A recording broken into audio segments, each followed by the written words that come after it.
l'époque de la chute du temple, on avait des factions qui étaient en train de se battre, mais on avait des sectes à l'époque du deuxième temple. Et cette chute du temple nous mène à une nouvelle époque où il faut savoir être juif sans temple. Comment est-ce qu'on est juif sans temple?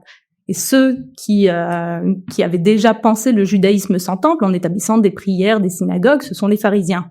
Ce qui fait que ceux qui vont survivre des autres sectes vont ça c'est l'histoire qu'on connaît a posteriori, puisque ce sont les pharisiens, leurs descendants, les rabbins qui pourront nous raconter cette histoire, et comme ce sont eux qui ont pris la direction du peuple juif, on a cette version. En fait, le judaïsme est devenu judaïsme rabbinique à partir du moment où il a été privé de temple.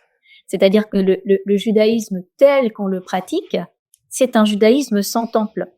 Alors, si on imagine un troisième temple, qu'est-ce que ça va devenir? Qu'est-ce que le judaïsme va devenir? Donc en fait, c'est vrai que c'est assez dur à imaginer. Ça va être une pagaille pas possible. Et tout. Je pense que ce qu'on est en train de vivre en ce moment nous donne déjà une bonne idée de ce que ça serait si en plus on avait un temple et qu'il fallait décider de ce qui allait s'y passer.